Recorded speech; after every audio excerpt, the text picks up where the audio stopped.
저희 사진하고 똑같이 맞추려고 또 옷을 그대로 입고 왔네요. 보니까 우리 어떻게 저를 금방 알아보셨나 생각했더니 제가 옷을 똑같이 입고 와가지고 아마 그러신 것 같습니다.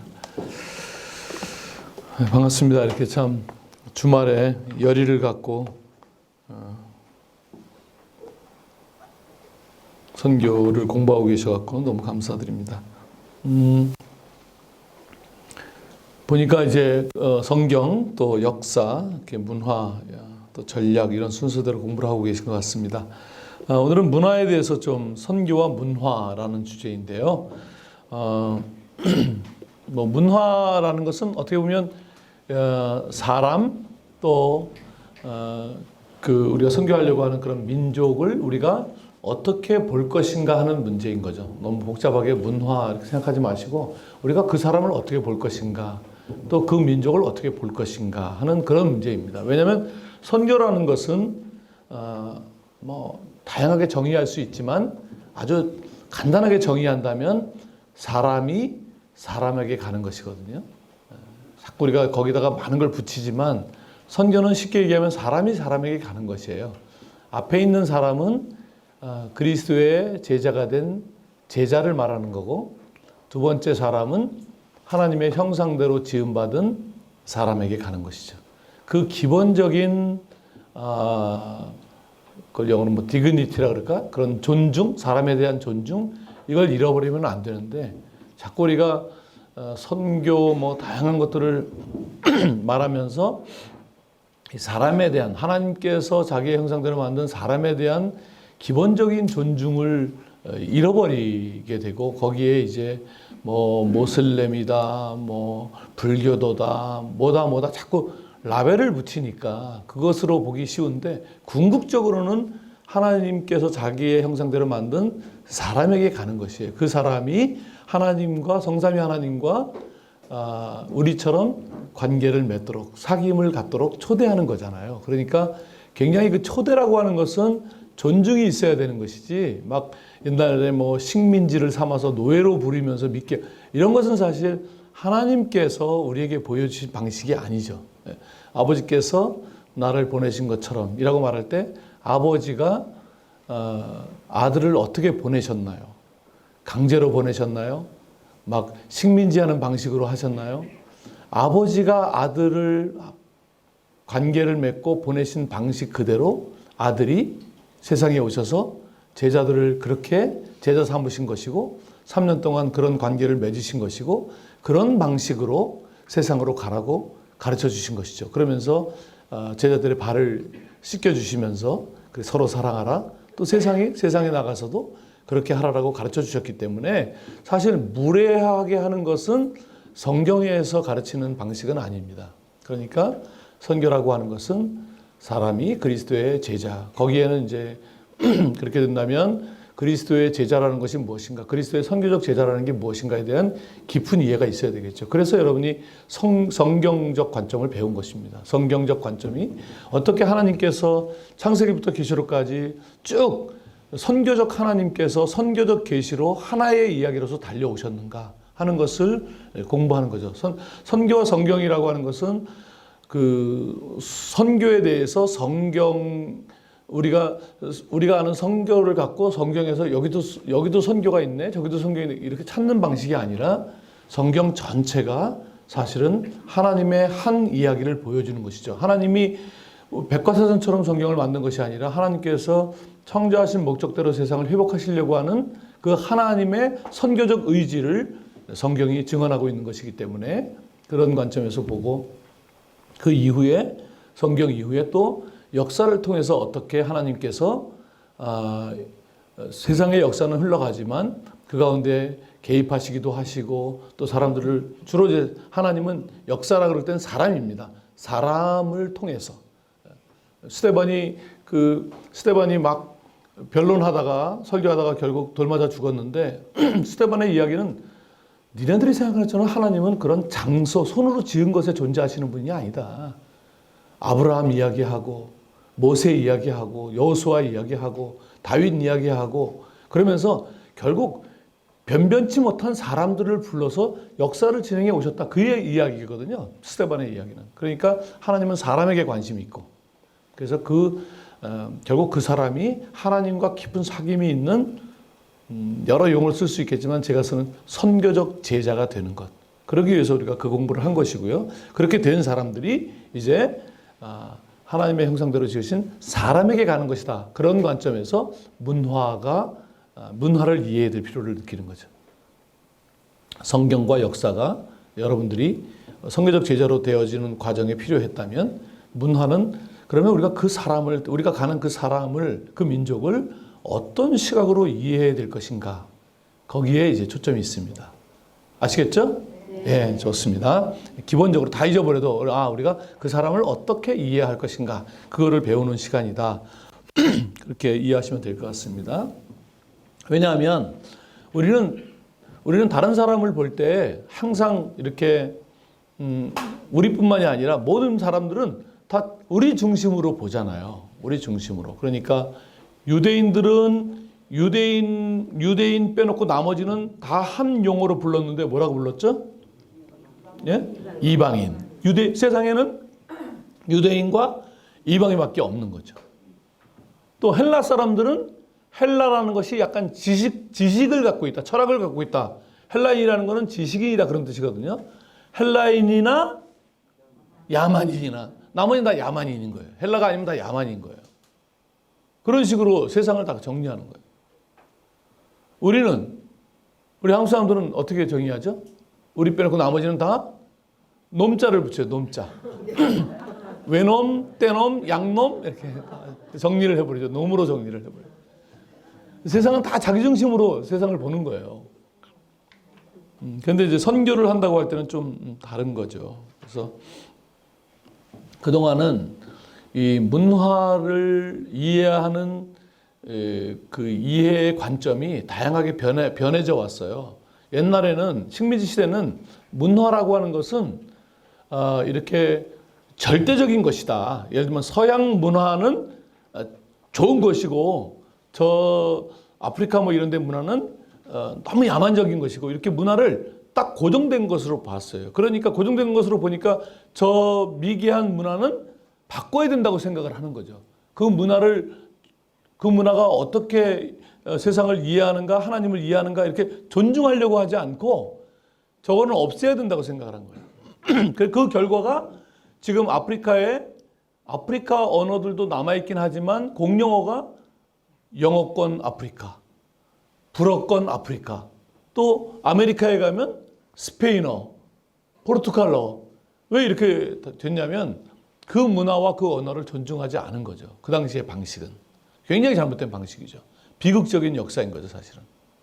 지금 그걸 되돌릴 수는 없겠지만, 그러나 굉장히 그 역사에 대해서 반성을 사실 해야 되는데 잘 안 하고 있는 거죠.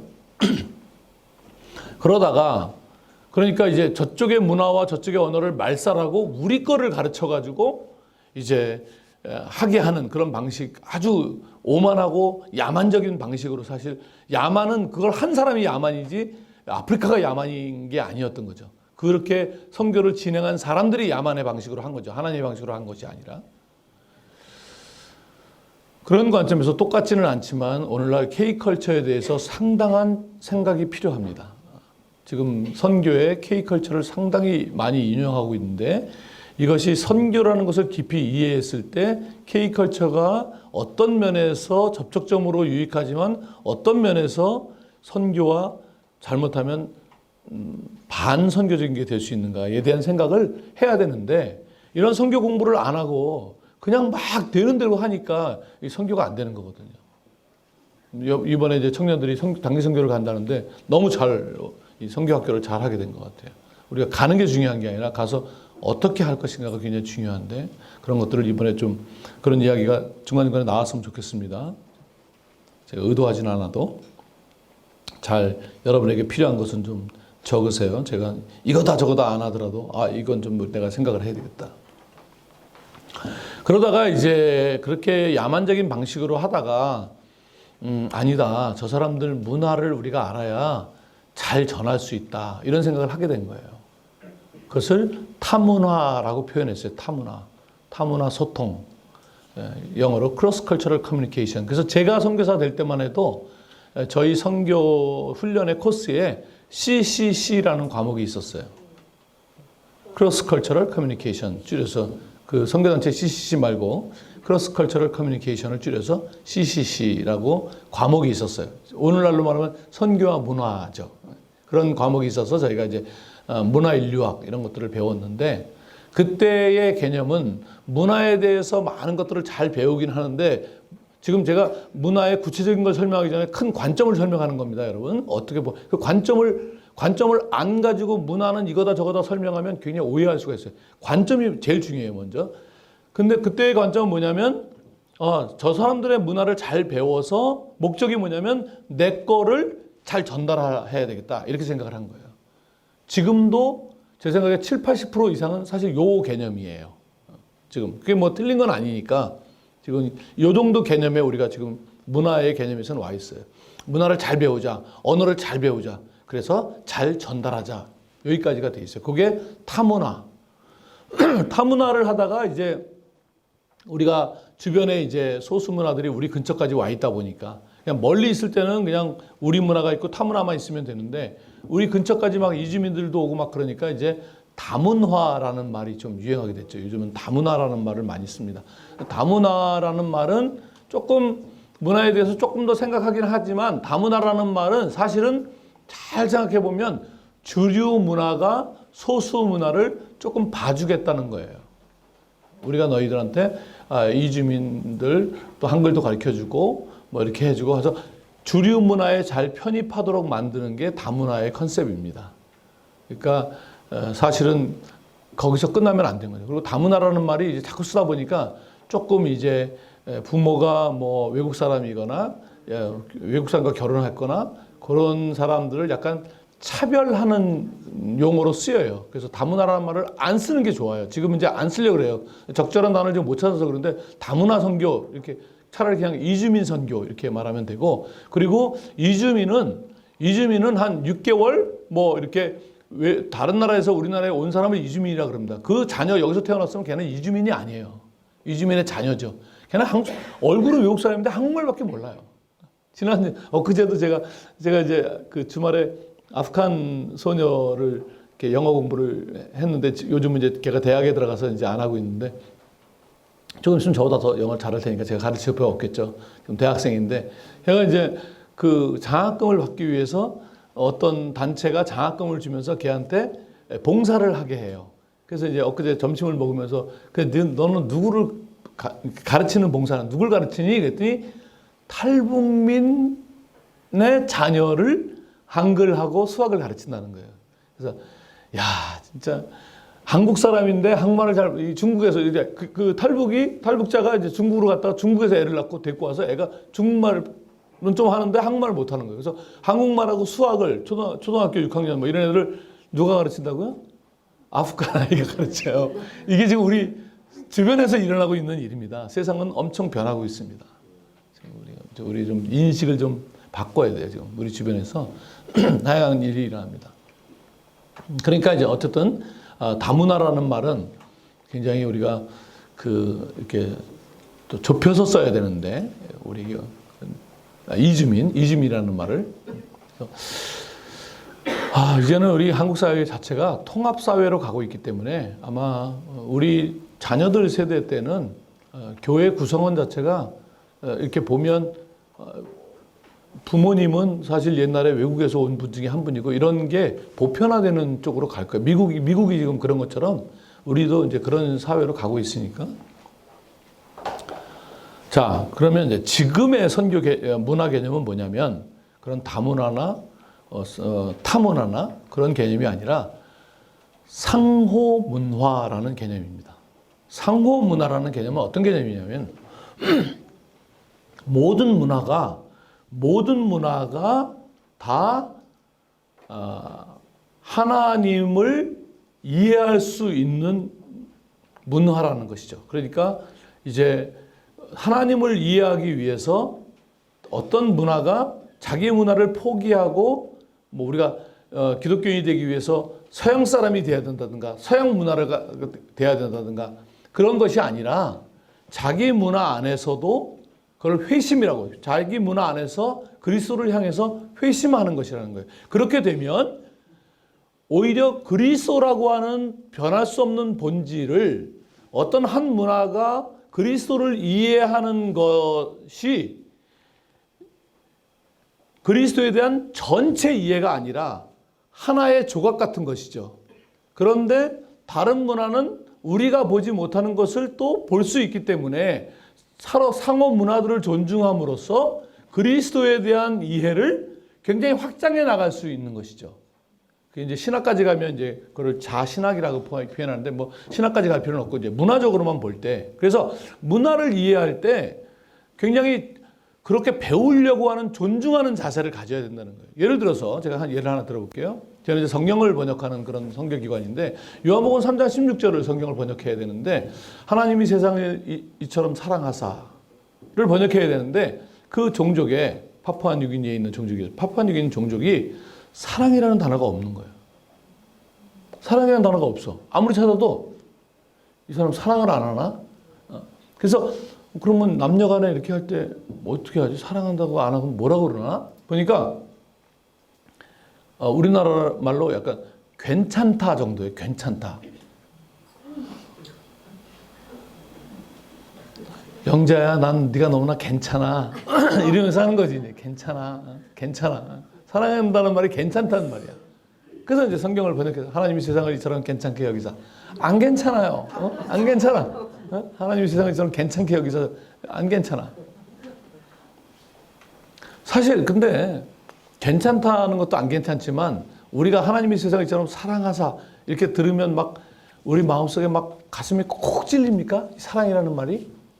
사랑이라는 말이 너무 흔해져 가지고 사실 그쵸? 별로 이렇게 안 들어오죠. 안 사랑한 것 같지 않아요?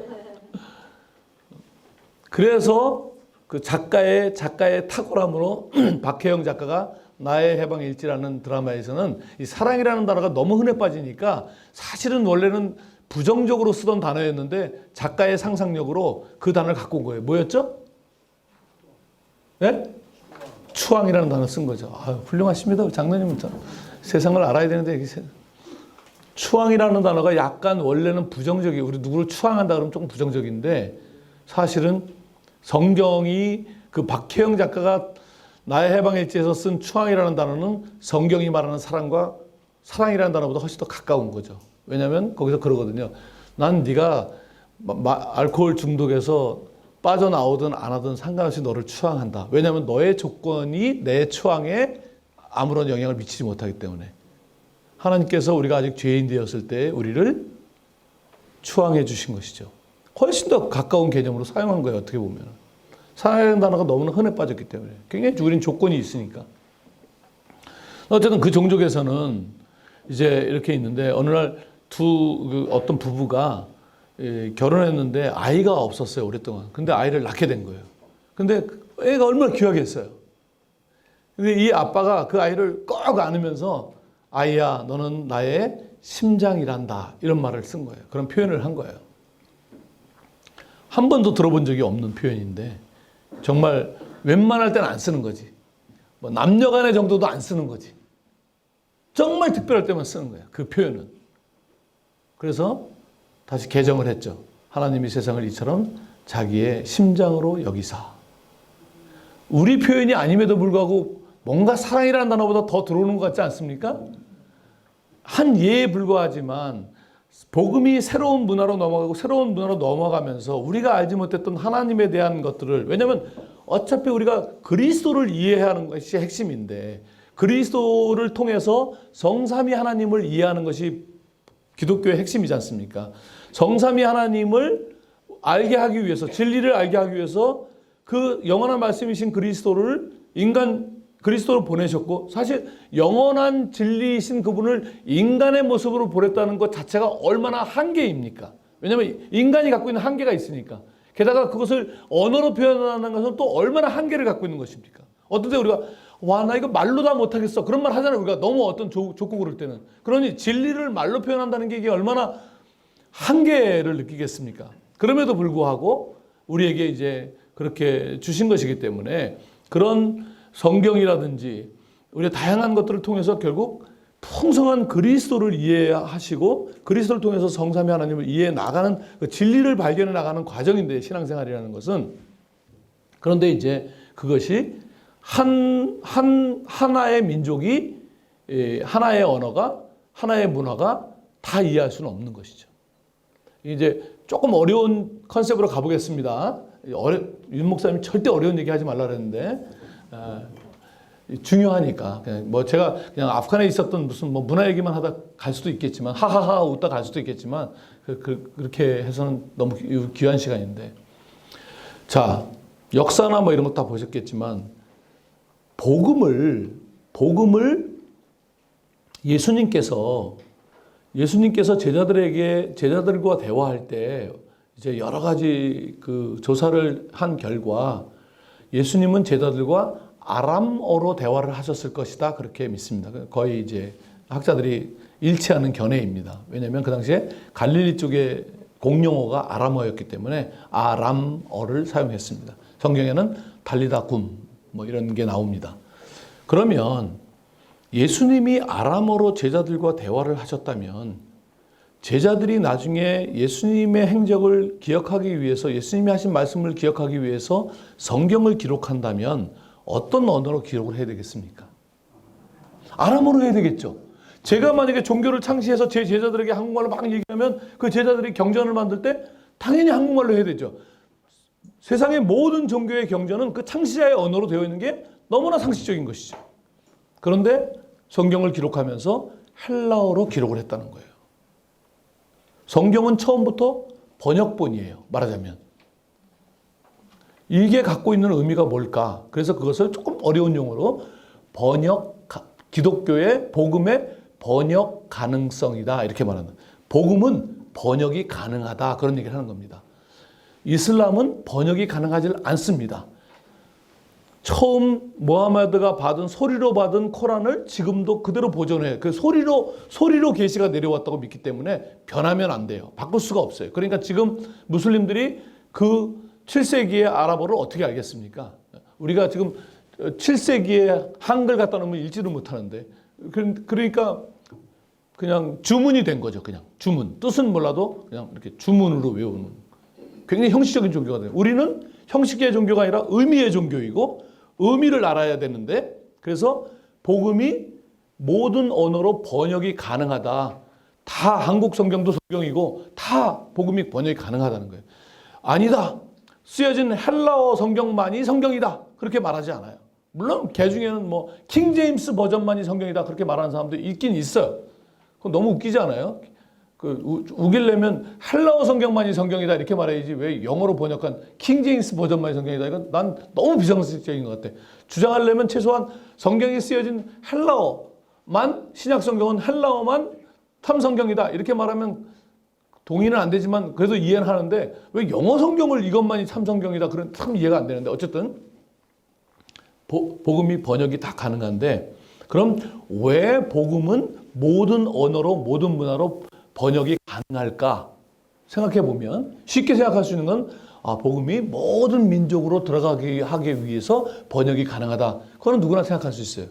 더 중요한 건 뭐냐면 요거를 이해하셔야 되는데 제가 그 전문 용어는 쓰지 않겠습니다. 그냥 의미만 설명하겠습니다. 그렇게 모든 언어로 다 번역이 가능한 것의 진짜 중요한 의미는 뭐냐면 어떤 한 언어나 한 문화나 한 민족도 어떤 것을 복음이라고 표현합시다. 혹은 본질이라고 표현합시다. 혹은 예수 그리스도라고 표현합시다. 그것을 독점할 수 없다는 거예요.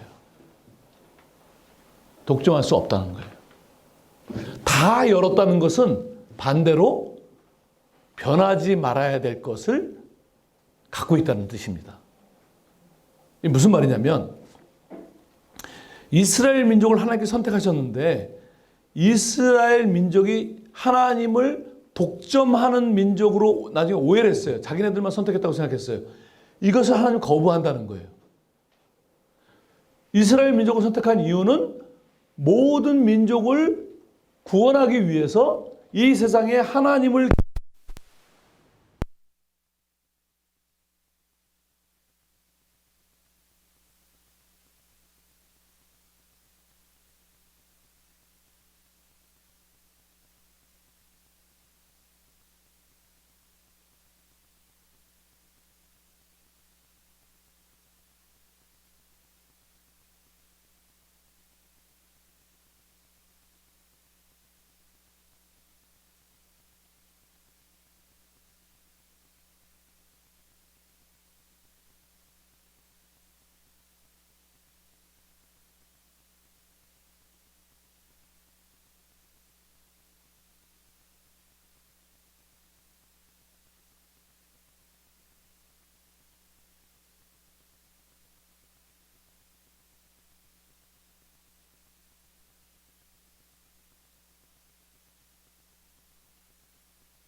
하나님의 몸 안에서 한 지체이고 그 자기 역할 속에서는 주인공이라는 사실. 나도 주인공, 나도 한 챕터를 쓸 수 있고 저 사람도 한 챕터를 쓸 수 있고 그렇게 봐줘야 그 다음에 내가 저 사람이 자기의 하나님 나라의 이야기를 쓸 수 있도록 내가 어떻게 발휘시켜주고 섬길 것인가 라는 인식의 전환으로 접근을 해야지 내가 주어인 상태에서 내가 뭘 도와줄까 라는 식으로 접근하는 것은 그거는 기독교가 아니어도 할 수 있는 일이에요.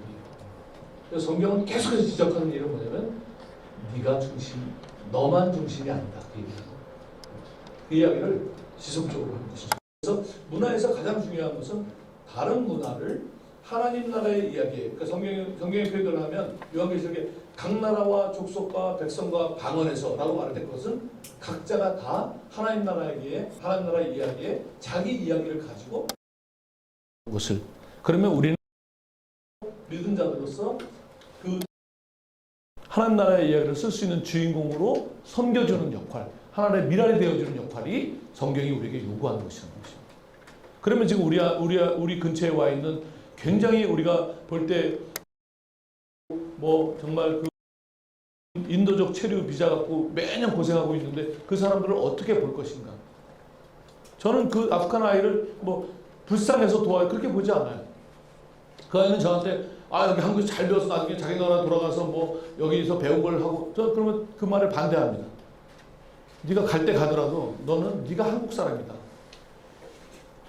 네가 곧 한국의 미래다. 저는 외국 아이들 우리 이주민처럼 와 있는 그 사람들이 사실은 성경에 지금 스테반이 아까 얘기한 아브라함 뭐 이런 사람들 다 그 당시에 이집트에 별 볼 일 없는 유랑민 중에 한 사람이었다는 거예요. 그런데 그런 사람들이 하나님께서 하나님의 이야기를 쓰는 사람들로 주인공으로 만드신 거잖아요. 지금 우리 주변에 와 있는 저 캄보디아, 뭐 베트남, 뭐 그 사람들이 앞으로 새로운 하나님의 이야기를 쓸 수 있는 주인공이라는 인식을 갖고 여전히 그 아프간 소년은 여전히 무슬림이지만 제가 그 아이가 하나님 나라의 이야기를 쓸 수 있는 사람이 되기는 마음을 가지고 하는 거예요. 뭐 제가 어설프게 그렇게 하지 않고 계속 사랑을 주고 섬기고 하면서 근데 이번에 점심 먹었는데 제 몰래 지가 밥값 쓰였어요. 너무 황당한 거 있죠.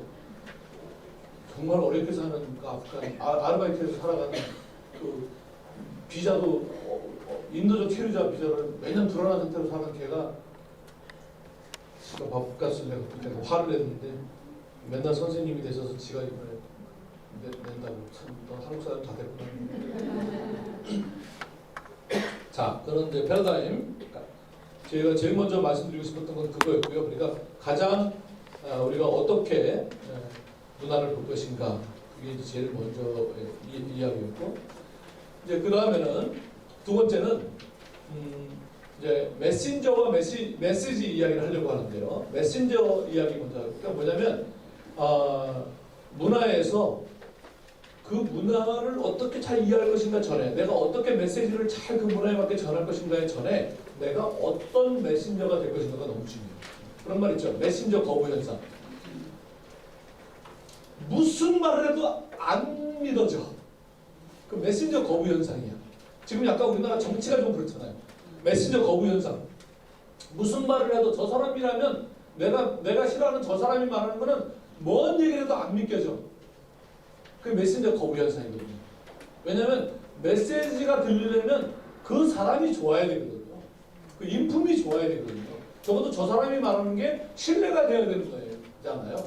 근데 신뢰가 안 되는데 메시지가 뭐 많이 좋다고 해서 되는 건 아니거든요. 특히 선교에 있어서는. 그러니까 성경은 계속해서 제자들에게 어떤 메시지를 가서 전할 것인가가 아니라 사실은 어떤 속성을 지닐 것인가 얘기한 거예요. 어떤 증인이 될 것인가를 얘기한 것이에요. 빛과 소금. 여러분 빛이 되라, 소금이 되라가 아니에요. 빛을 비춰라가 아니라 사실은 빛이 되어야 하는 거죠. 빛이어야 빛이 나는 거죠. 소금이어야 짠맛을 낼 수 있는 거잖아요. 그래서 다 산상수훈의 이야기들은 다 사실은 속성에 대한 이야기예요. 그 속성의 예로서 오리를 가자면 신리를 가라. 이게 행동을 하라는 얘기가 아니라 그런 속성을 가지고 있어야만 가능하다는 거예요. 누가 식민지 시대에 응? 일본 사람이 조선님 너 이거 짐 들고 오리 따라와. 근데 거기다 대고 아니문이다. 제가 신비를 가겠습니다. 친일파죠. 그 시대에 말도 안 되는 일이야. 오리빵과 왼빵을 돌리다. 거기에 산상수에 나오는 이야기들이 다 그 불가능한 이야기들. 그 사회 기준으로 불가능한 이야기. 그걸 전문용어로 사회학적 불가능성이라고 그러는데 그 당시에 사회적 기준으로 볼 때 불가능하다는 거예요. 그걸 하라는 거예요. 사회학적 불가능성. 그런데 사회학적 불가능성이 바로 선교의 핵심이라는 거예요. 제자들이 그렇게 되어야 된다는 거예요. 그래서 초대교회를 연구한 학자들에 의하면 결국 초대교회가 동굴에 숨어서 예배를 드리면서 지금의 우리가 생각하는 것 같은 전도와 선교를 할 수 없었던 시대에 어떻게 빨리 그렇게 복음이 확산되었을까를 들어가 보면 한 단어로 얘기하자면 사회학적 불가능성입니다. 코로나 같은 그 당시에 전염병이 생겼을 때 격리하고 아무도 접근하지 못하는데 밤에 몰래 찾아가서 목소리를 주는 사람이 있었던 거죠. 그 병에 걸려있는 사람들이 놀라는 거예요. 어떻게 저 사람은 죽음을 무릅쓰고 여기 오는가? 저 사람 누구냐 도대체? 그게 궁금하지 않겠습니까? 자기 같아도 못할 텐데 여기 오면 안 되는 걸 전염병에 걸린 사람이 너무나 잘하는데 와서 먹을 걸 주니까 도대체 저건 누구냐? 그게 뭐 우리는 무슨 교회에서 왔어요? 띠 안 들러도 그 사람들이 너무 궁금하기 때문에 가게 되는 거죠. 기독교인인데 기독교인이 뭐야? 도대체 저는 뭔데 저렇게 자기 목숨을 저렇게 아깝게 여기지 않고 저러고 오는 거야? 이 충격, 그게 사회학적 불가능성의 충격이거든요. 그 충격 때문에 뭐지? 하는 궁금증이 생기는 것이고 사람들이 그것을 매력적인 포인트로 그 공동체에 오게 되는 것이죠. 그러니까 말하지 않아도 그런 노래죠. 트윙클 트윙클. 매력이 뭐 가만히 있어도 매력이 뭐 발산이 되는 거지. 자기가 말을 안 해도. 그게 이제 메신저의 모습인데요. 이제 그런 메신저가 되려면 기본적으로 이제 문화에 들어가서 굉장히 판단이나 이런 것들을 좀 유보하고 굉장히 수용적인 그런 자세를 가져야 돼요. 다른 우리가 이제 우리 문화가 너무 강하다 보니까 너무 쉽게 판단해 버린단 말이에요. 이렇다 저렇다. 이제 이런 게 있었어요. 이건 이제 반대 케이스인데 오해가 되는 반대 케이스인데 선교사가 좀 오지에 들어갔어요. 선교사들 저는 이제 아프가니스탄에서 선교를 했었는데 그런 좀 오지 이렇게 물건을 쉽게 살 수 없는 그런 지역에서 선교하는 사람들은 뭐를 많이 먹냐면 통조림을 많이 먹어요. 통조림이 오래 보관할 수 있기 때문에 저도 이제 아프가니스탄이 이제 바다가 없으니까 이 바닷고기가 없으니까 제가 막 회를 막 그렇게 그리워하는 건 아니지만 그래도 뭐 최소한 꽁치 고등어는 먹어야 될 거 아니에요. 그러니까 이제 파키스탄에 한번 나오면 그 통조림을 사갖고 이제 들어가요. 그 아프간 안에서는 그런 걸 안 팔았거든요. 들어가면 이제 그걸 오래 보관하고 먹을 수 있잖아요. 통조림의 특징은 뭐냐면 안에 있는 내용물과 밖에 있는 그림이 같다는 거죠. 그러니까 이제 이 선교사가 늘 이제 이렇게 먹었어요. 근데 이제 그런 데 들어가면 제가 아프간에 있을 때도 저에 대해서 관심이 많아요. 막 사람들이 밖에서 애들이 막 제가 나오길 기다리고 있어. 제가 이제 아프간에 들어가서 사는 첫 번째 한국 사람이니까 얼마나 신기하겠어요. 우리나라에 왔던 조선시대 때 왔던 외국 사람하고 비슷한 거지. 그러니까 애들이 기본적으로 기다리고 있어요. 그러니까 뭐 우리 집에서 뭐 쓰레기 나오면 이거 뭐 쟁탈전이 벌어지는 거죠.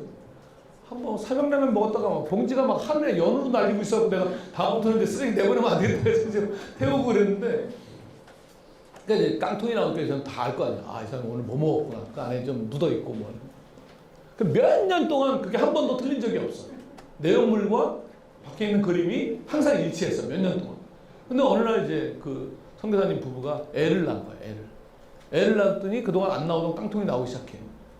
분유 깡통이 나오기 시작하는 거야. 어떤 오해를 할 수 있을까요? 아기가 그려져 있고 안에 하얀 파우더가 있어. 자기 조상들도 끄는 식습관을 아직도 갖고 있어, 이 사람들이. 아이를 잡아서 말려가지고 하얀 가루를 냈다고 생각하는 거죠. 왜냐면 그 사람들의 여태까지 안에 있는 내용물과 밖에 있는 그림이 늘 일치됐잖아요. 근데 밖에 그림에 뽀얀 아기가 그려져 있으니까 이게 안에 있는 파우더가 뭐겠습니까? 당연히. 그 이야기는 뭐냐면 우리가 아무리 다른 문화에 가서 이 사람들은 이래라고 확신해도 외부 사람이 보는 것은 한계가 있기 때문에 그런 오해를 할 수 있다는 거예요. 반대 케이스긴 하지만 우리도 마찬가지로 그 사람이 아닌 이상에 틀림없어 내가 몇 년 살아보니까 그래 그게 틀릴 수 있다는 거예요. 그러니까 항상 그렇게 판단하는 것을 좀 유보할 필요가 있다 그런 생각이 그런 말씀 드리는 거고요. 또 그 외부자로서 이제 그 문화를 볼 때 그 문화는 내가 이제 이 한국 문화에서 형성된 내가 보는 어떤 물체와 그 문화에서 갖고 있는 것이 이게 이 문화는 약간 뭐 그걸 연관된 체계라 그러는데 맞으면 뭐 이러면 그 안에 뭐가 막 연결돼 있다는 거예요. 그 연결된 게 우리와 달라요. 겉으로 볼 때는 똑같이 물인데 그 물을 보는 그 문화 사람이 갖고 있는 생각과 우리가 보는 게 다르다는 거예요. 그렇기 때문에 이걸 조심해야 된다는 거예요. 제가 예를 들어볼게요. 우리도 많이 하고 있는 거지만 이제 제가 이제 아프간에 있을 때 보면 제가 이제 어떤 산에 있는 종족에서 사역을 했는데 그 종족 사람들은 여자들이 하루에 딱 2번만 나와요. 이제 그러니까 담이 뭐 엄청 높고 그게 넓어요. 집이 넓어요. 그 안에 결혼하면 방을 계속 하나씩 만들면서 사는 거예요. 가족도 많으니까 그 안에 도대체 몇 명이 사는지 몰라요. 아마 옛날에 부족 간의 전쟁 이런 것 때문에 그렇게 한 것 같아요. 그러니까 한 집이 한 마을처럼 그냥 그 안에 엄청 많은 사람이 살아요.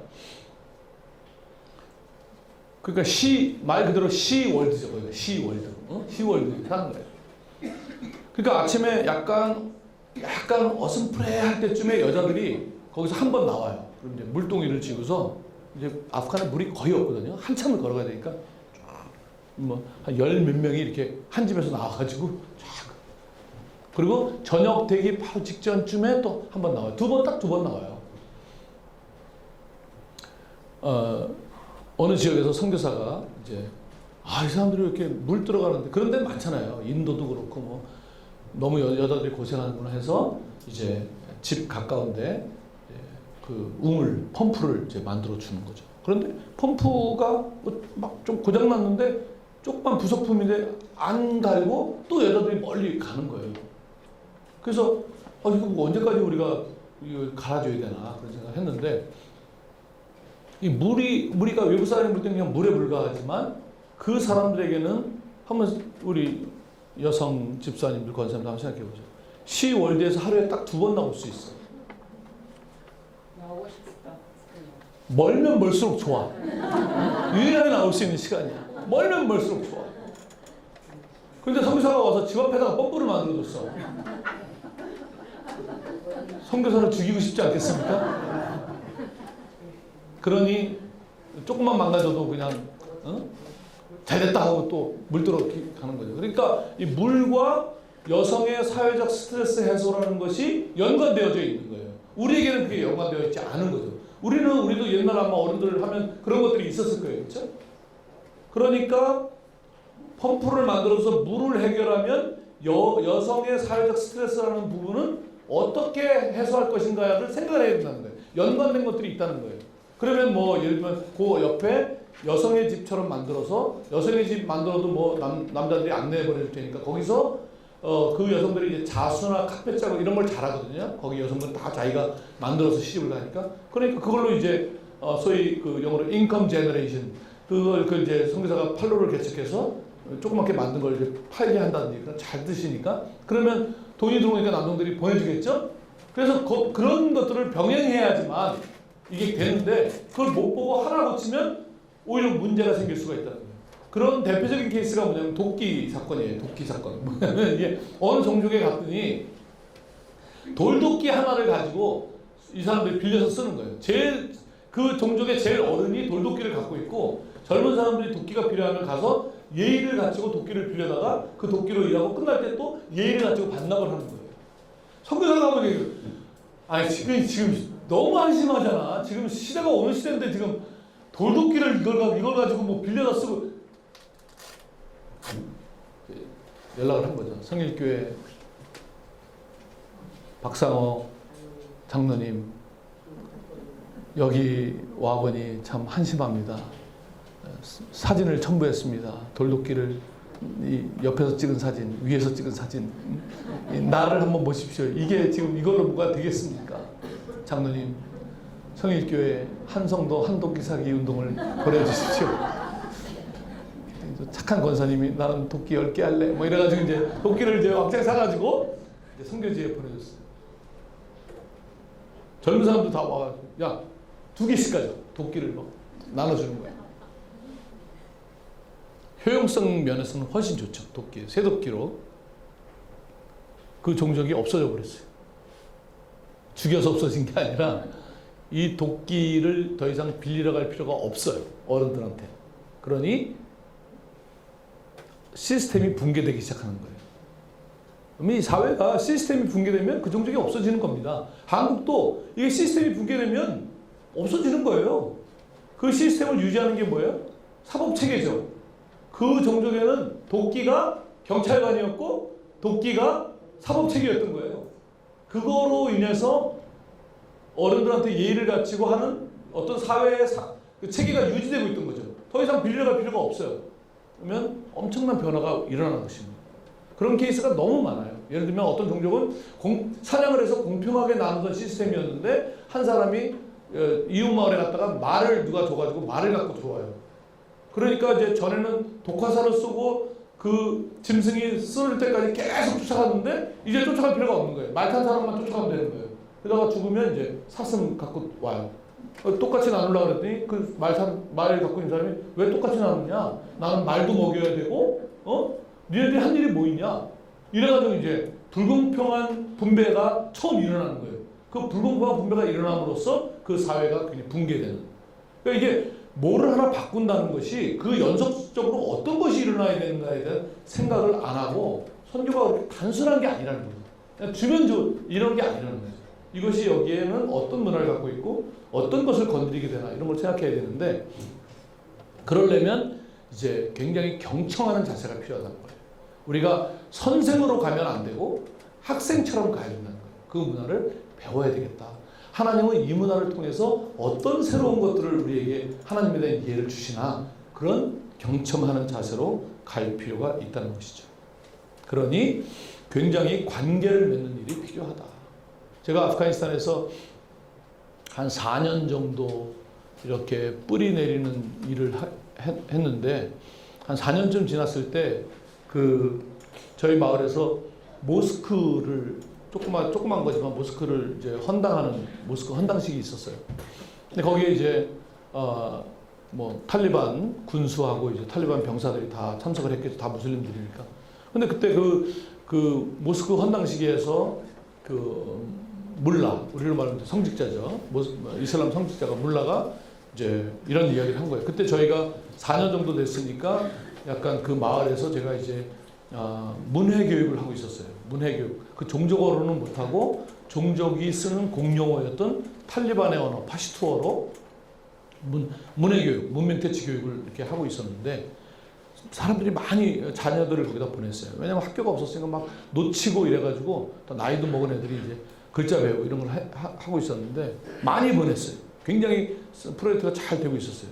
그러니까 이 사람 좀 시기가 났어요. 왜냐면 모스크에 코란을 배우러 와야 되는데 거기는 안 보내면서 이제 이 외국 사람이 하는 여기로 보내니까 그래서 이제 모스크 헌당식에 작심을 하고 그 사람이 너 우리 종족에 들어와 있는 제 이름이 아담 칸이었거든요. 그 아프가니스탄 이 아담 칸을 조심해라. 이 아담 칸이 이사위인데 말하자면 크리스찬인데 너네들 그러다가 자녀들 다 크리스찬 된다. 그렇게 됐으면 좋겠다 진짜. 됐나? 그러니 너네들 지금 이 모스크에 와서 코란 배우러 안 오고 글로 지금 그 문자 배우러 글로 보내는데 너네 이거 위험하다. 굉장히 그 아주 영적으로 뛰어난 그런 성직자였어요.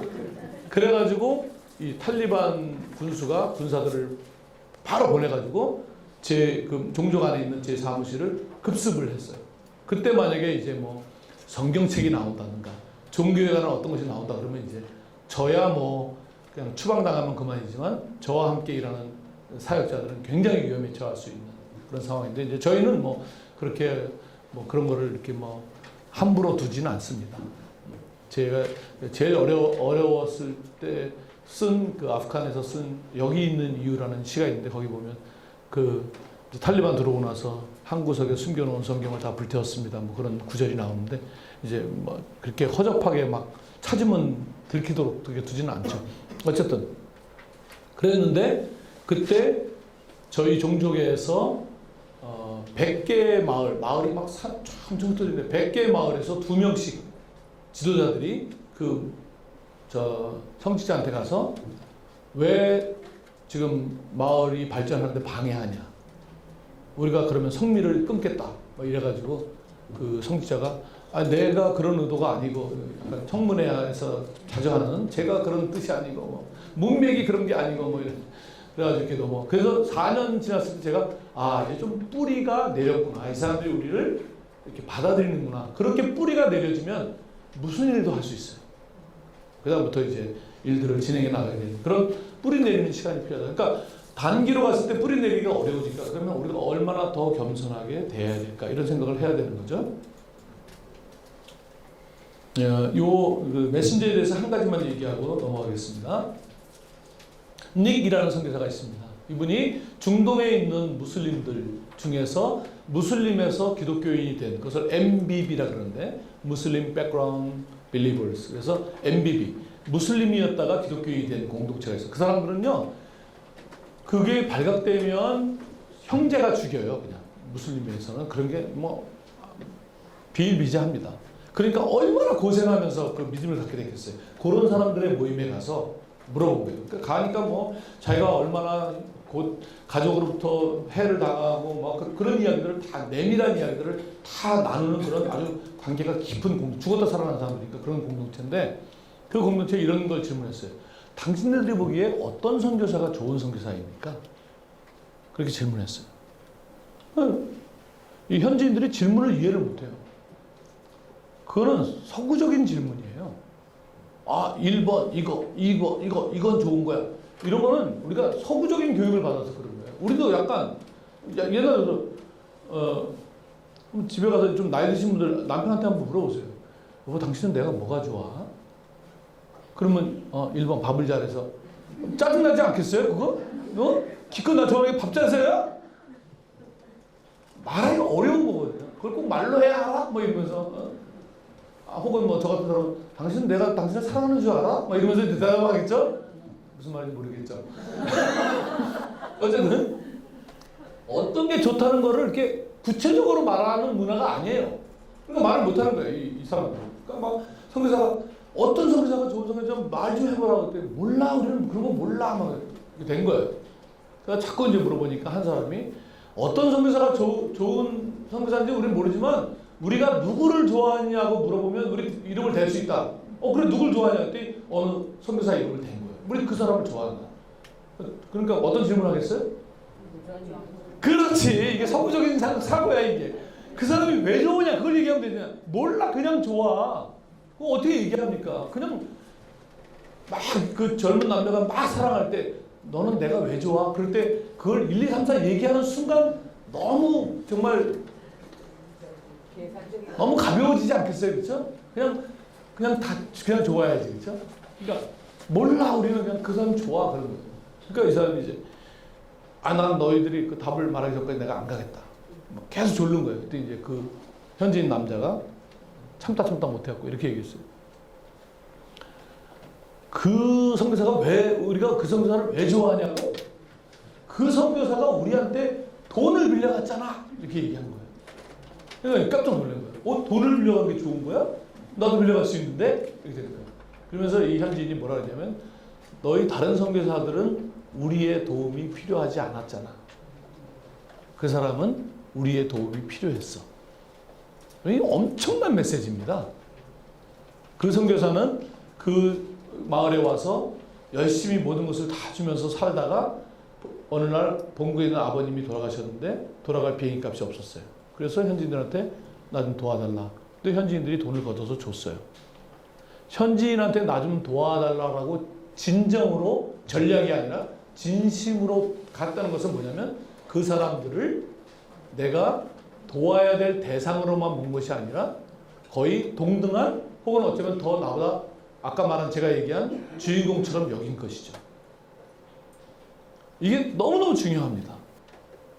우리가 가서 가난한 애들, 불쌍한 애들 그렇게 해서는 제가 이제 우리 청년들한테 얘기하면 여러분이 간 지역의 사람들은 뭘 볼까요? 여러분이 갔을 때 여러분이 뭘 볼까요?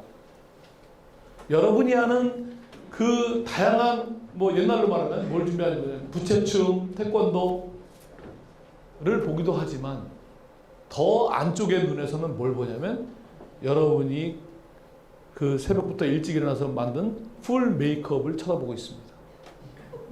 너무 좋은 화장품. 여러분이 잠깐 쉴 때 보는 핸드폰을 쳐다보고 있습니다. 저 좋은 삼성폰. 선교라는 거는 그냥 내가 보여주는 것만 보여주는 게 아니라 나의 모든 것을 보여주는 거예요. 그러니 어떻게 보면 그 가는 며칠 동안은 작심을 하고 맨 얼굴을 보여줄 감당돼요. 물론 이제 옆에 있는 여자나 남자한테는 보여주고 싶지 않겠지만 현지인한테는, 그리고 우리끼리 뭐 조끼 맞춰 입고 너무 조끼 갖고 싶고 뭐 티 맞춰 입고 그런 걸 보는 거예요. 이게 우리가 굉장히 선교에서 미스하는 부분 중에 하나입니다. 그 사람들이 보는 눈은 다른 데를 쳐다보고 있다는 거예요.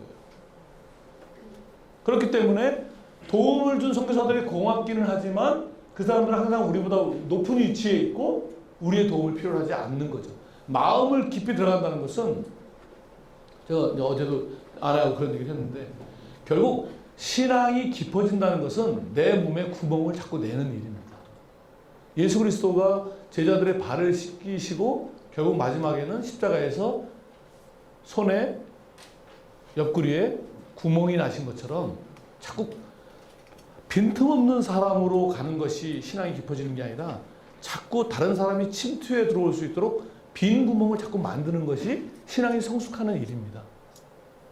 그런데 항상 높은 위치에서 바라보고 높은 위치에서 누굴 가리키고 높은 위치에서 뭘 도와주고 하는 정도로는 이 복음이 들어가진 않은 거죠. 복음은 그리스도께서 오셔서 하늘 본체이신 그분이 종의 형체를 가지고 우리를 섬기신 거예요. 그래도 들어갈까 말까 한 거예요. 제자들한테 복음. 그러니까 이 복음을 전한다는 일은 상대방의 문화를 존중하고 주인공처럼 여기고 내가 영어로 vulnerable하게 연약하게 되어져서 그들이 침투할 수 있게끔 하는 것, 그런 것이라는 것이죠. 그게 이제 메신저에 대한 부분이고요. 남은 시간 이제 메시지 얘기를 조금 하겠습니다. 시간이 조금 남았는데요. 무슨 이야기를 좀 요약해서 하는 게 좋을까요? 문화에서 우리가 들어갔을 때 문화가 제일 먼저 보이는 건 행동이잖아요. 저 사람 손으로 밥을 먹는구나. 뭐 이런 행동, 이렇게 일단 그런 문화를 볼 때 너무 판단하지는 말고 그 문화가 왜 그럴까를 생각을 해야 되는데, 예를 들면 아프가니스탄에 이런 문화가 있어요. 여성들이 남성들한테 등을 보이면 안 돼요. 약간 우리나라 옛날 조선시대 신하가 왕한테 등을 안 보이고 이렇게 뒤로 물러간 것 같은 약간 그 불평등한 사회니까 여성들이 등을 남성들한테 보이면 엄청 이제 실례인 그런 게 이제 문화로 자리 잡혀 있는 상황이에요. 그래서 여성들이 이제 뭐 부득이하게 차를 타게 된다든지 이렇게 부득이하게 등을 보이면 미리 양해를 구합니다. 미안하다, 모박시, 포시테마 타라페 시마시 이렇게 얘기하는데, 그건 이제 제 등이 당신을 향하게 되었습니다. 등을 보여 죄송하다, 그런 말입니다. 그러면 이제 또 남녀 불평등한 사회인데도 또 말은 또 엄청 발전이 돼가지고 남성들이 또 그 말을 들으면 화렘 골포스트핏이 나더라 이렇게 했는데, 그 말은 대구에서는 그런 말을 안 사용해갖고 이해하기가 어려우실 텐데 이런 말입니다. 자매님, 장미꽃에 무슨 앞뒤가 있습니까? 이해가 되시나요? 이런 거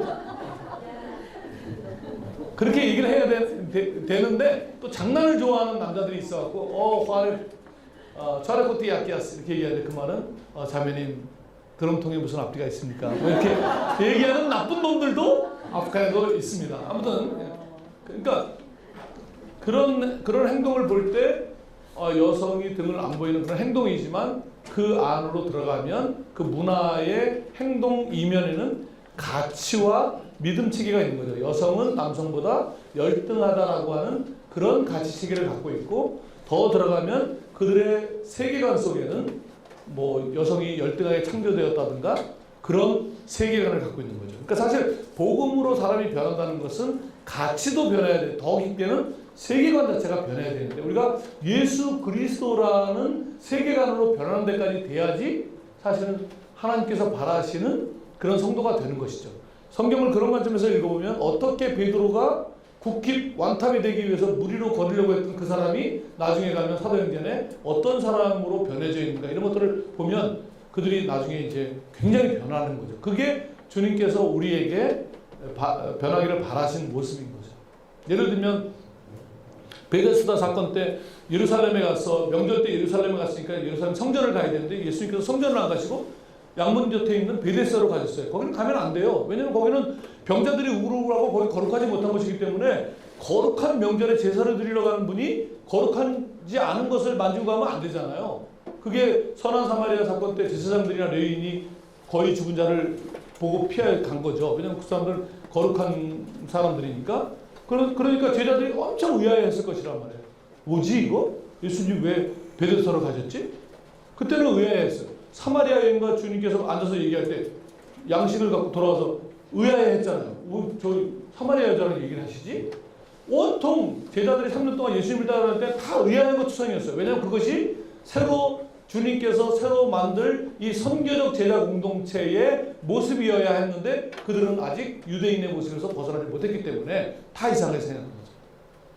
사도행전에 가면 제9시 시간에 기도하러 가다가 미문 앞에 있는 거린을 보고 안진뱅이를 보고 은가금 나옵으나 하면서 일으킵니다. 한번 생각해 보십시오. 그 거린이 그날 처음 나왔나요? 늘 있었죠. 날마다 거기다 세우는 자더라. 그런데 그 거린이 보였다는 거예요. 그리고 기도하고 나와서 고치지가 아니라 기도하러 가기 전에 거룩하지 못한 일인데 옛날로 말하면 그걸 먼저 했다는 겁니다. 이게 복음서와 비교해보면 그런 제자들로 변했다는 거예요. 그리고 사람들이 놀라니까 너희들 왜 놀라느냐? 왜 우리를 주목하느냐? 아니 주목받기 위해서 지금 무리로 걷겠다고 지금 이랬던 사람이 이렇게 변한 거죠. 그게 주님께서 제가 이제 그거를 선교적 제자라고 표현하는데 선교적 제자로 변해가는 것.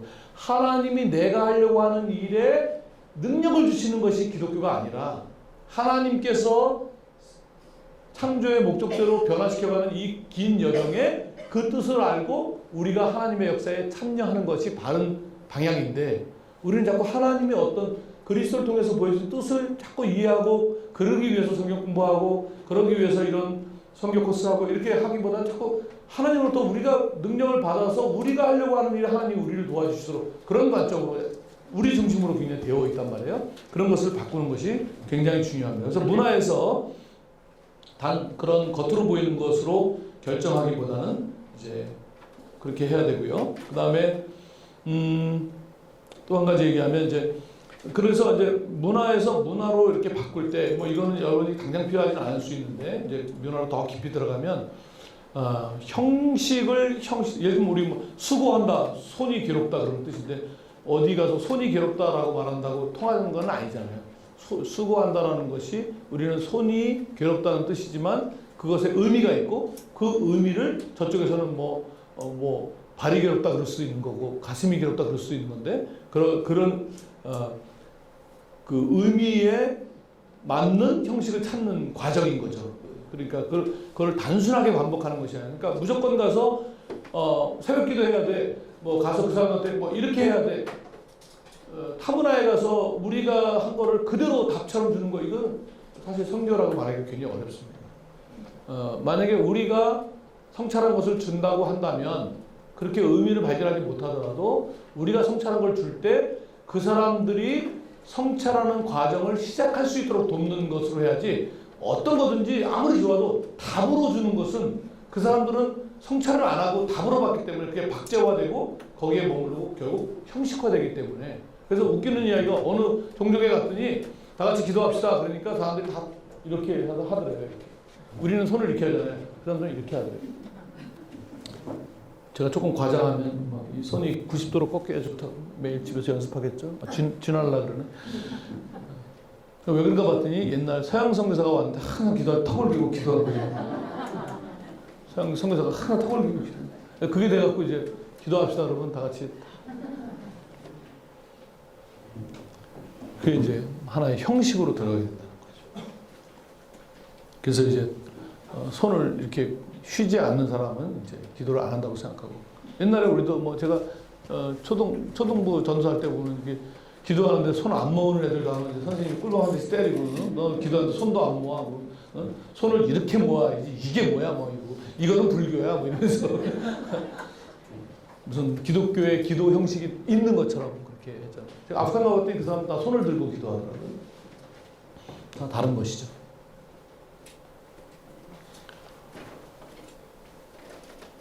결국 문화 이제 이런 그 이해를 가지고 여러분들이 그리스도를 다시 보셔야 됩니다. 그러면 그리스도께서 어떻게 하늘이라는 뭐 문화로 얘기한다면 하늘 문화이신 그분이 이 땅에 오셔서 어떻게 우리를 대하셨는가 하는 관점에서 보는 것이죠. 사람의 언어로. 제가 맨날 청년 집회에 이제 가끔 가면 그런 농담하는데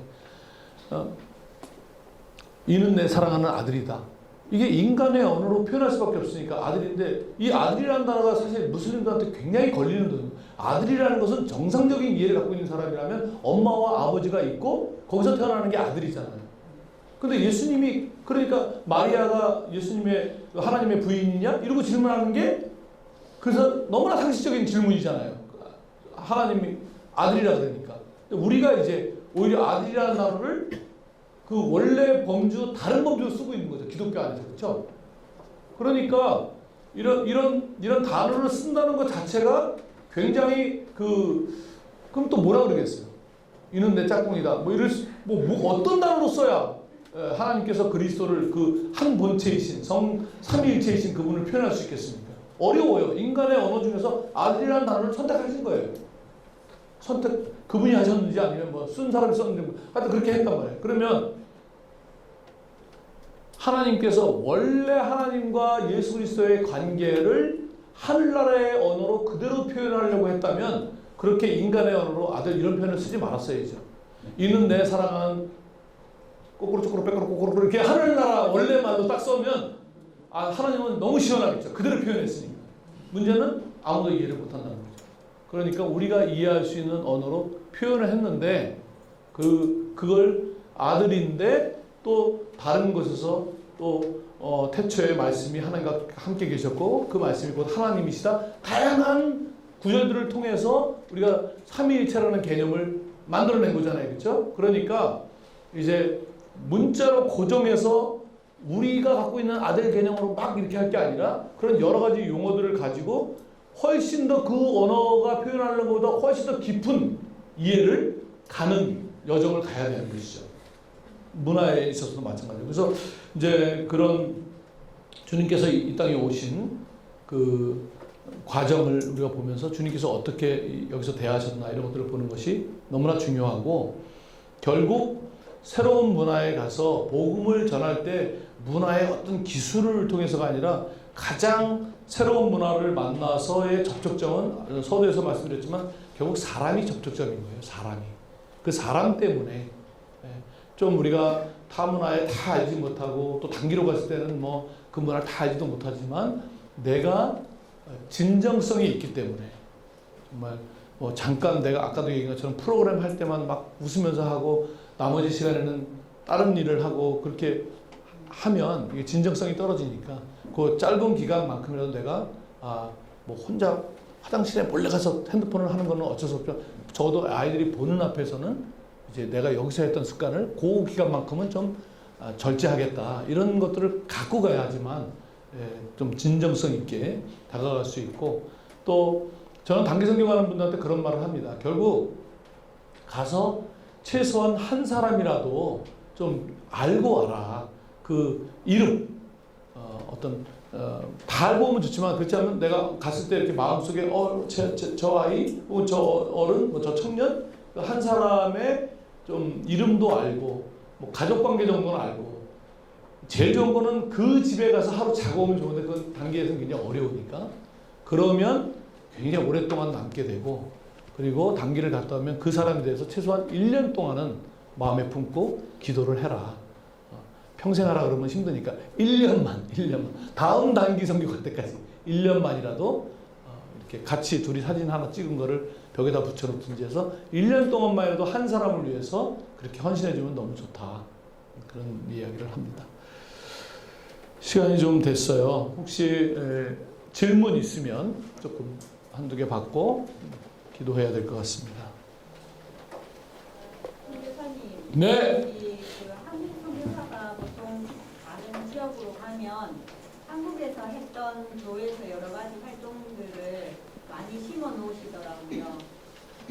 아프간에서는 혹시 그렇게 하신 게 없으신지, 아까 말씀 강의를 들어봤을 때는 그렇게 주입을 하면 안 된다는 메시지였는데 대부분의 선교사님들은 또 그게 가능해서 그렇게 했는지는 모르겠는데 아프간은 어떠셨는지. 예, 불행인지 다행인지 모르지만 그게 가능하지 않았기 때문에 거기는 이제 100% 무슬림인 종족으로 갔기 때문에 뭐 한국에서 하던 거를 할 수는 없었고 제가 이제 처음에 갔을 때 우선 그 종족으로 들어가기가 좀 어려웠었고요. 하나님의 은혜로 족장의 아들하고 어떻게 축구를 같이 하다가 걔가 제가 가려고 하는 그 종족의 굉장히 유력자의 아들이라는 것을 제가 살던 조그만 소도시 우리 종족은 거기 차로 한 2시간 정도 가야 되는데 거기 내려와서 사는 사람이 많으니까 그래서 걔네 집을 방문하는 것으로 처음 가게 됩니다. 원래는 못 갔거든요. 외국 사람이 못 가는데 그렇게 해서 이제 가서 보니까 폰도치라는 문화가 있어요. 폰도치라는 문화는 뭐냐면 암소가 있는 사람이 가난한 사람에게 소를 빌려줍니다. 왜냐면 풀이 없으니까 이게 근데 애들이 학교도 안 다니고 다 노동력은 많으니까 암소를 빌려주면 이제 아이들이 그 소를 데리고 멀리까지 가서 이제 먹이를 먹이고 돌아오고 이렇게 키워주는 거죠. 그래서 이 소가 이제 임신을 하면 이제 송아지를 낳게 되고 송아지를 낳게 되면 이제 젖이 나오니까 송아지도 젖을 먹지만 젖을 짜가지고 이제 치즈가 이제 우리로 말하면 아주 메인 음식이거든요. 그러니까 치즈를 먹고 한 젖이 끊어질 때까지는 그렇게 있다가 이제 송아지도 이제 어느 정도 1년 정도 되고 그러면 빌려준 암송아지를 원주인한테 돌려주고 대신 그 대가로 송아지를 받는 문화가 폰도치라는 문화가 있었어요. 제가 이제 그걸 알게 됐고 그러니까 잘 관찰하는 게 너무 중요한 거죠. 그래서 그 문화를 이용해서 제가 처음으로 했던 프로젝트가 소 프로젝트였는데 어떻게 했냐면 그 마을에서 사람들에게 제일 가난한 사람 이런 일을 하려고 하는데 송아지를 받을 만한 사람을 추천해달라. 왜냐하면 제가 고르면 원수관계에 있는 사람이 저를 죽일 수도 있기 때문에 제가 개입하지 않고 마을에서 협의를 통해서 저한테 추천해달라고. 추천받으면 혹시 족장의 친척이 아닐까? 옆 마을에 가서 또 물어보고. 그래서 족장한테는 제가 두 번째, 세 번째는 당신 친척을 해도 좋은데 첫 번째는 당신 친척을 하면 사람들이 말을 하는 속으로 얼마나 욕을 하겠냐. 그러니 당신 관계된 사람 하지 마라. 뭐 이런 얘기 해가지고 이제 해서 송아지 1년 된 송아지를 우리가 줬습니다. 그러면 그 송아지를 키워서 2년 되면 임신이 가능합니다. 2년째 임신하고 그러면 이제 또 생각해 보세요. 임신하기 위해서 임신에 관련된 일들을 해야 되는 거죠. 유엔에서 우리가 교육도 시키고 해서 이제 인공 수정도 하고 뭐 이런 일들을 해야 됩니다. 관련된 게 많아져요. 그 다음에 3년차 때 송아지를 낳으면 뭐 숫송아지를 낳을 수 있고 암송아지를 낳을 수 있고 그래서 어쨌든 1년 동안 이제 젖을 먹고 다 해요. 그러면 원래는 소를 우리한테 돌려줘야 되잖아요. 원래 그 문화는. 근데 우리가 그걸 바꿔서 소를 갖게 하고 송아지를 우리가 받는 겁니다. 그럼 우리는 1년짜리 송아지를 줬는데 1년짜리 송아지를 그대로 받으니까 프로젝트로서는 우리가 이익을 취하지는 않지만 계속 돈이 들어가는 건 아니죠. 그런 지속 가능한 프로젝트를 했어요. 그게 굉장히 잘 돼가지고 이제 엄청 유명해졌어요. 많은 사람들이 와서 따라했는데 다 실패했어요. 왜냐면 그거는 우리가 몇 년 관계를 맺은 다음에 할 수 있었기 때문에. 그리고 그것도 하루 종일 강의할 수 있어요. 왜냐면 거기 연대가 얼마나 중요한가. 그 사람들이 잡아먹으면 우리가 어떻게 할까요? 3년을 키워야 되는데. 그런데 한 마리도 잃어버리지 않았다는 거예요. 그게 그 당시에 구호 중심의 프로젝트를 하던 아프가니스탄에서 이런 거를 이제 개발이라고 그러거든요. 지역사회 개발이라고 그러는데 완전히 지역사회 개발은 아니지만 구호성이 가미된 지역사회 개발을 한 거의 첫 번째 프로젝트였어요. 나중에 유네스코 상을 타게 되는데 그렇게 개념을 갖고 하기가 쉽진 않아요. 그러니까 그거는 그 안의 문화를 잘 봐야지만 볼 수 있는 것이죠. 제가 지역사회 개발을 공부한 사람도 아닌데 그냥 현지인 말 잘 듣고 현지인하고 의논하면서 제가 생각한 게 아니라 이제 옆에 있는 현지인 사역자들한테 물어보면서 잘 따라갔기 때문에 그렇게 하나님께서 은혜를 주신 프로젝트가 됐던 거죠. 그래서 제가 마지막에 몇 년 후에 이제 나왔다가 한번 4년 후에 다시 한번 갈 기회가 있어서 저희 종족을 방문했었는데 그때 제가 있을 때 어떤 일이 있었냐면 아빠는 이제 전쟁 때문에 죽고 애 몇몇 데리고 살아가는 여자분이 있었어요. 과부죠. 여자분이 있었는데 거기에 소를 줬었어요. 그런데 소가 새끼를 낳다가 죽었어요. 그 엄마가 하는 말이 쟤네들이 지 아버지 죽었을 때도 저렇게 안 울었다. 자기네가 매일같이 꿀을 먹였던 그 소가 새끼를 낳고 죽어버리니까.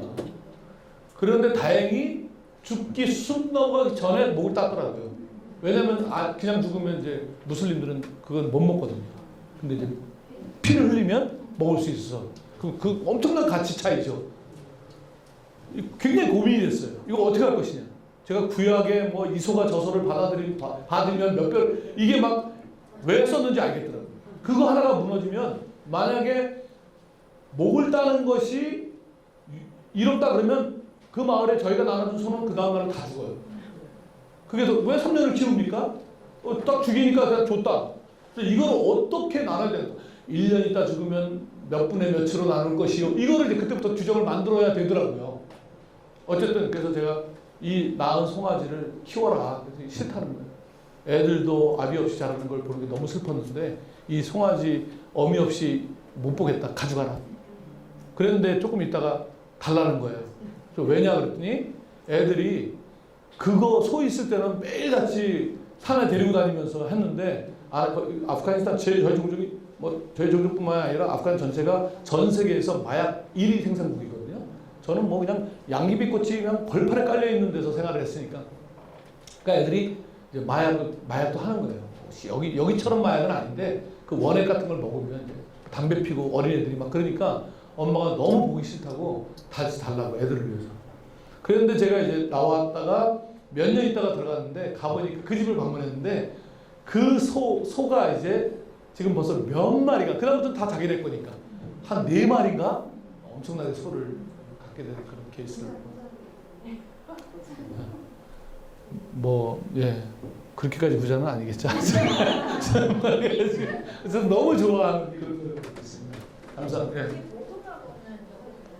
그렇죠. 그래서 제가 얘기하는 거예요. 복음이라는 것이 초대교회 때는 결국 그리스도의 그 100% 무슬림인 지역에서 제가 복음을 전하면 그 사람도 감옥 가고 그런 상황이니까 뭐 어떻게 복음을 전하겠습니까? 우리가 지금 복음을 다 교회를 세울 수 있고 말로 전할 수 있는 지역만 상정하는데 앞으로 점점 남아있는 지역은 그렇게 전할 수 없는 지역만 남습니다. 그러면 훨씬 더 복음이라는 게 뭔가에 대한 생각을 하게 되는 시대로 가는 거죠. 그동안은 그냥 가서 뭐 심지어는 너무 편한 지역에서는 전도지만 나눠줘도 복음을 전한다고 생각을 했겠죠. 근데 그렇게 안 되는 지역만 남아. 그러면 이건 아니네? 점점 깊어져야 되죠.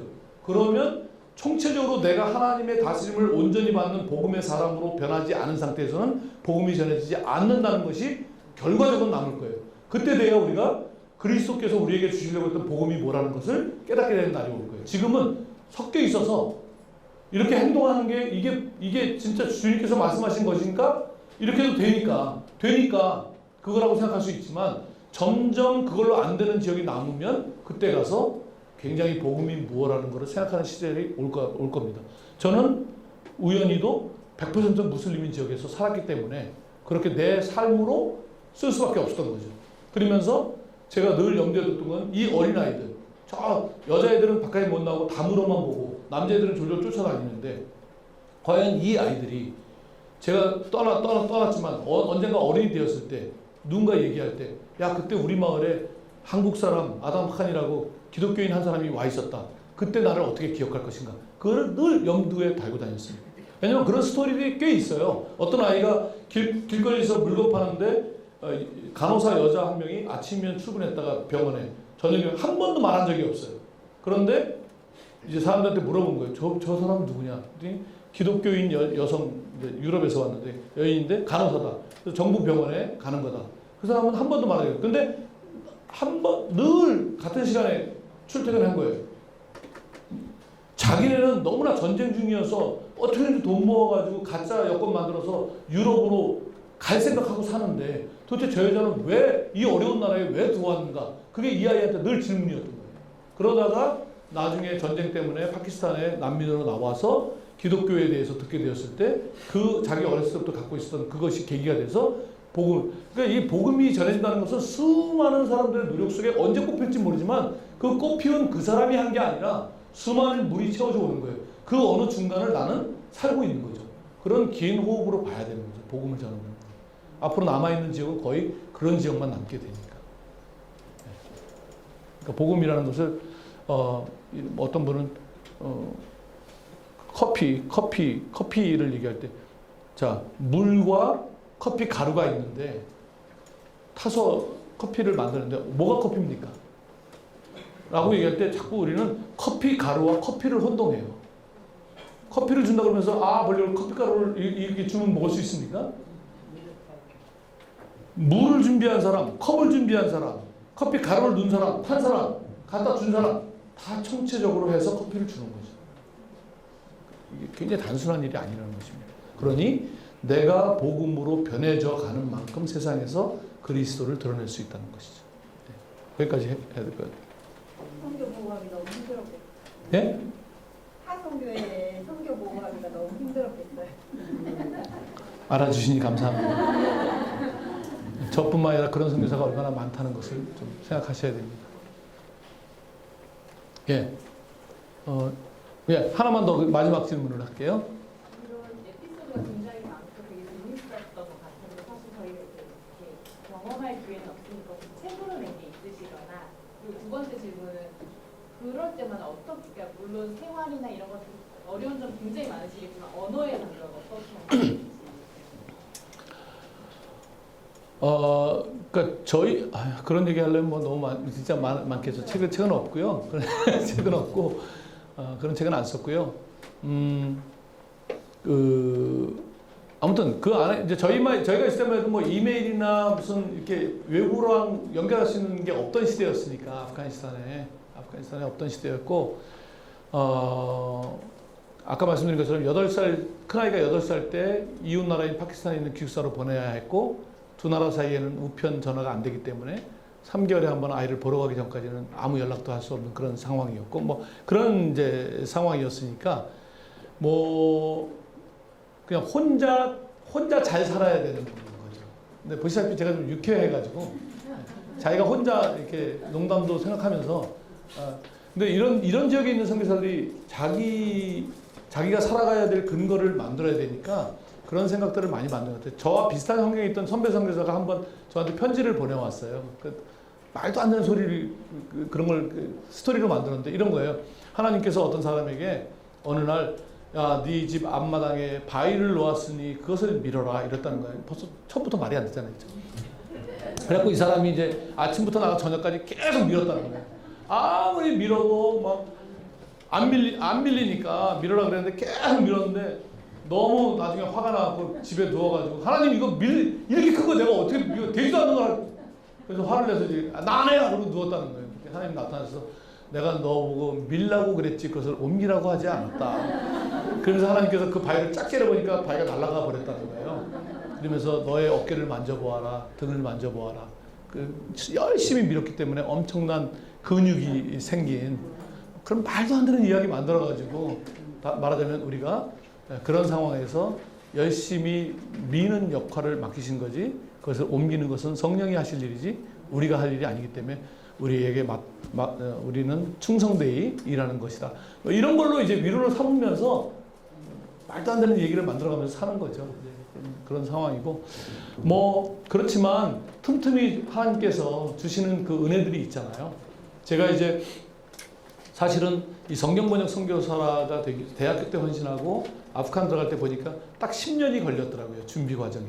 그 사이에 많은 뭐 주님 부른 게 맞을까 뭐 이런 생각도 했지만 어쨌든 10년 만에 들어갔는데 가서 6개월 만에 아이는 옆 나라로 보내고 2시간을 울면서 내려왔거든요. 내가 도대체 아프간을 언제부터 사랑해서 아이를 이래야 되는가. 9개월 만에 탈리반 들어와서 제가 10년 동안 준비한 성경번역 성경 날아가 버렸어요. 내가 여기 있어야 될 이유가 있는가? 그러면서 이제 첫 번째 맡게 된 게 난민들이 많이 그때 전쟁이 심하니까 내려왔는데 거기에 닭을 나눠주는 구호 사역을 처음으로 맡게 됐어요. 6개월 동안. 엄마들이 젖이 안 나오니까 아이들이 영양실조 걸리고 그래서 닭을 나눠줘서 계란을 먹고 젖이 돌게 하는 그런 프로젝트. 잡아먹는 게 아니고 닭을. 그러니까 그걸 교육하고 뭐 이런 걸 했는데 그때 이제 같이 일하던 그 축산을 전공한 현지인이 있었어요. 둘이서 같이 그 일을 시작했는데 그 친구가 이제 출산을 전공했으니까 주사를 놓을 때 저는 옆에서 닭이 움직이지 못하게 당나귀를 붙드는 역할이었어요. 10년 동안 선교를 준비하고 와서 당나귀를 이게 내가 하는 일이 맞나? 이건 단기 선교로 와야 되는 거 아닌가? 뭐 이런 생각. 그러면서 이제 9개월 동안 백수로 지낼 때 뭐 현지인 가게도 돌봐주고 가게 밥 먹으러 가면 좀 와서 공식 백수로 살아갔는데 이해를 못했어요. 하나님께서 나를 왜 이 고급 인력을 여기까지 와서 이렇게 쓰시는가? 그리고 이제 많은 역사가 있었고 아까 얘기한 대로 뭐 그런 그리고 이제 6년 후에 제가 한국 대표가 돼서 나오게 되는데 다 인사하고 마지막 국경까지 그 처음에 닭에 주사 놓던 제 절친이죠. 그 친구가 이제 나왔어요. 마지막 인사를 해야 되는데 서로 인사를 못 하는 거예요. 그거 다 설명할 수 없는 6년의 시간이 제가 그 친구랑 밥 먹은 게 제 아내보다 하고 먹은 거 더 많고 수많은 거를 이제 여행을 같이 다니면서 그 소의 우유를 늘리기 위해서 아프간에는 그런 소가 없어서 파키스탄에 수천 킬로를 달리면서 젖소 중에 제일 작은 거 크면은 또 거기 풀이 없기 때문에 안 되니까 젖소이긴 하나 제일 작은 그런 품종을 또 찾으러 다니고 그러면서 교통사고도 나고 많은 일들이 있었어요. 그러면서 이제 마지막 헤어질 서로 이제 인사를 못 하는 거예요. 눈을 못 쳐다보는 거예요. 이게 마지막 떠나는데. 근데 이제 그 친구가 저한테 아담 칸, 너는 나의 최고의 손님이었다. 이 손님 문화가 있어요. 손님은 집에 오면 아무 일도 안 해요. 자빠져 누워 있으면 장남이 이렇게 오면은 물도 손 씻고 또 누워 있다가 먹을 거면 뭐 손님 보고 쌈 먹어야 되는데 손 씻고 오세요. 그게 그냥 무례한 일입니다. 움직이지 않아요, 손님은. 오사마 빈라덴이 탈리반의 손님으로 선포됐기 때문에 미국이 공격해도 내어주지 않은 거거든요. 손님은 그런 문화라고 해요. 구약하고 비슷해요. 차라리 내 딸을 뭐 이런 문화. 그래서 그 말을 기다리고 있어요. 아담 칸, 너는 나의 최고의 손님이었다. 그러면 저는 그래도 기분 좋게 떠날 수 있는데 그 친구가 전 아담 칸, 투 메모네만 아부디 이렇게 얘기했어요. 그 말은 아담 칸, 너는 나의 손님이 아니었다. 이렇게 얘기했어요. 아, 이게 정대자는 건가? 마지막에 왜 이러지? 좀 당황했습니다. 이어서 이 친구가 투 비아다르부디 이렇게 얘기했습니다. 넌 나의 형제였다. 이렇게 얘기했어요. 그 6년의 시간이 그 말을 딱 듣는 순간 하나님께서 내게 원하신 것은 여기 와서 성경 번역이나 학교나 이런 프로젝트가 아니라 이들의 형제가 되어주기를 원했구나. 선교는 이들의 형제가 되어주는 것이었구나. 그거를 떠나는 날 배우고 나왔어요. 그러니까 좀 선교는 그게 이제 저의 선교의 ABC 중에 A를 배운 거니까 6년 만에 들어갈 때 주님이 그렇게 말씀하셨으면 좋았을 텐데 고생 시켜주는 떠날 때 제가 그 말을 갈 때 해도 몰랐으니까 그랬겠죠. 그 정도 하겠습니다. 기도하겠습니다. 결국 뭐 성경이나 역사나 문화나 전략이나 모든 걸 해도 가장 깊은 선교지는 우리 자신입니다. 왜 세계 선교가 안 될까요? 내가 선교를 깊이 모르기 때문에. 내가 만약에 주님이 얼마나 세계를 복음화시키길 원하는 그것을 절절하게 내가 안다면 그런 사람이 남아있을 수가 없죠. 그러니 저는 이 지구상에 남아있는 선교지는 우리 자신이라고 생각합니다.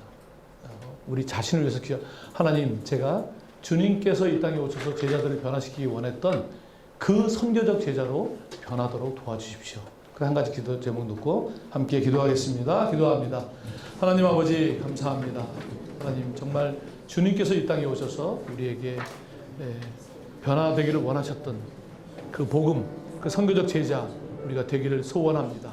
하나님께서 우리 가운데 역사하여 주시고 인도하여 주시고 그래서 주님의 사람들로 주님의 선교적 제자로 변하는 그런 일들이 있게 인도하여 주시고